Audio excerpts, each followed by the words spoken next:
The government of the Republic. The Roman Republic was a unique system of government that lasted for 500 years.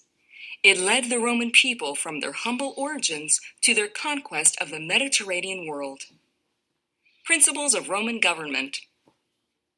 The ancient historian Polybius said about the Roman Republic that it was impossible even for a native to pronounce with certainty whether the whole system was aristocratic, democratic, or monarchical. Rome's system combined all three forms of government. Strong leaders, wealthy aristocrats, and average citizens all had a role to play. Rome's constitution. Roman government was structured by a constitution. This is a system of rules by which a government is organized. Unlike the United States Constitution, the Roman Constitution was unwritten. It was based on tradition and custom. The separation of powers. The main idea in Rome's system of government was the separation of powers. This means that power was shared among different people with set roles. After they threw out their last king, the Romans did not want to be ruled by a single man. They built their new system of government to make sure no one person could become too powerful. For centuries, it worked.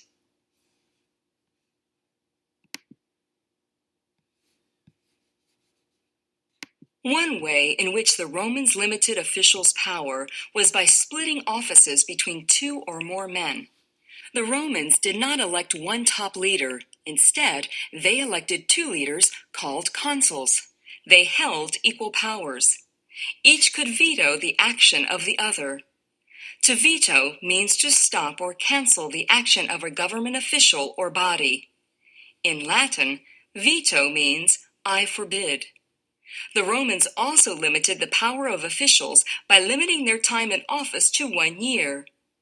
Even a powerful official could not do too much harm in that short time. Checks and balances.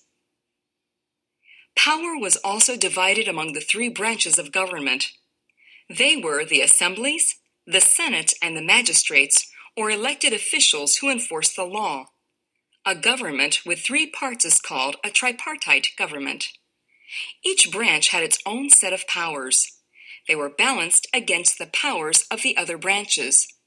One branch could check or stop another branch from misusing its power. No one branch could hold total power, though at most times the Senate was the most powerful branch. The rule of law. Another important principle in Roman government was the rule of law. This means that the law applied to everyone. Even elected officials could be tried for violating the law after their term of office was over. Reading check. What are checks and balances? Roman citizens. Free Roman men were citizens of the Roman Republic. Women and slaves were not citizens and had no direct role in government.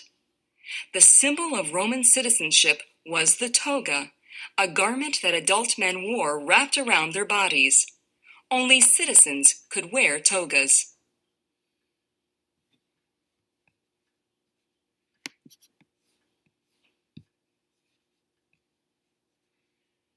Rights and responsibilities. Roman citizens had the right to a trial. Any adult male citizen had the right to vote.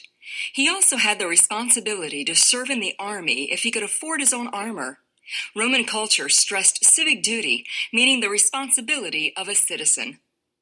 Patricians and plebeians. Roman citizens were divided into two orders. One was the patricians, members of the oldest families in Rome. They were usually wealthy. In the early days of the Republic, they may have controlled all government offices. The other order was made up of the plebeians, who are a majority of Romans. They did not come from famous old families like the patricians. Most were common farmers or artisans. However, some plebeians were wealthy. The plebeians forced patricians to open up political offices to them. According to Roman tradition, they did so by going on strike. During a war, the plebeians walked out of the city and sat down on a nearby hill. Rome could not fight on without them, so the patricians had to give in. Reading check. Who had the right to vote?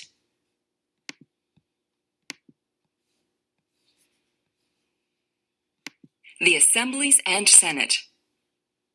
Patricians and plebeians alike had a role to play in Roman government. The assemblies. Assemblies of Roman citizens were the democratic part of Roman government. All adult male citizens could participate in assemblies, though the votes of the wealthy usually counted for more than those of the poor. At assemblies, Roman citizens elected officials and passed laws. This was a form of direct democracy, like the assembly in Athens. However, the power of the assemblies was checked by the powers of the Senate and of elected officials. The Senate. The Senate was the part of Roman government that worked like an oligarchy. It was made up of the wealthiest and best-known older Roman men, often former magistrates. Senators were chosen by an official called the censor.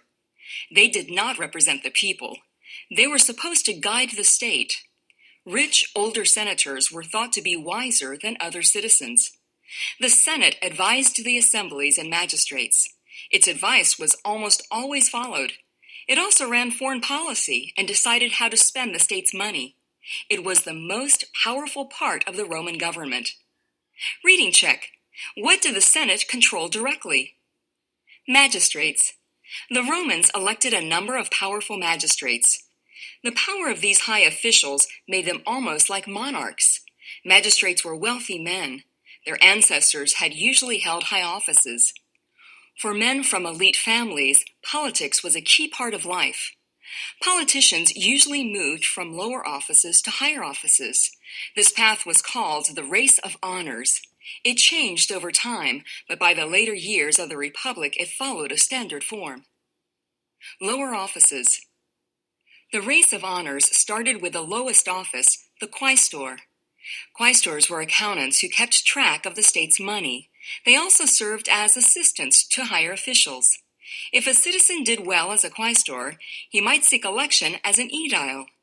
Aediles were in charge of holding festivals and maintaining public buildings. These lower offices were stepping stones to greater power.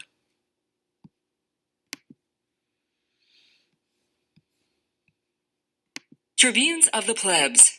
Plebeians could run for the powerful office of tribune of the plebs before moving on to higher offices.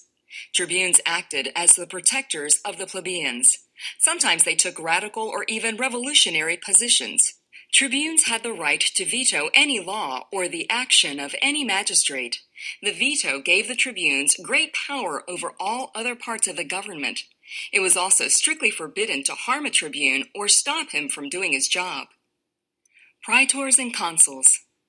After serving as an aedile or tribune, men could try to be elected as a praetor. Praetors judged cases, managed the city of Rome, and led armies in times of war. After serving as a praetor, a politician could be elected consul. The consuls were the top officials in the Roman Republic. Their most important job was to lead the army. They also presided over the Senate and assemblies and were the highest judges. Consuls and praetors had visible symbols that showed their authority. They wore special togas and sat on ivory chairs. They were followed around by bodyguards called lictors. The lictors carried the consuls or praetors' fasces. Dictators. In the modern world, when we call someone a dictator, we usually mean that he is a cruel tyrant. But in ancient Rome, a dictator was an important public official.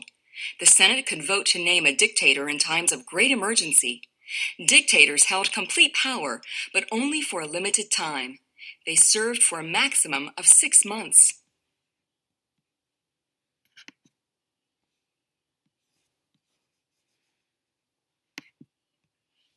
A man named Cincinnatus was one famous dictator. Cincinnatus was working his farm when he heard that he had been chosen dictator. He quickly defeated Rome's enemies, resigned his office, and went back to his fields. He was thought of as a model citizen. Reading check. Who was Cincinnatus?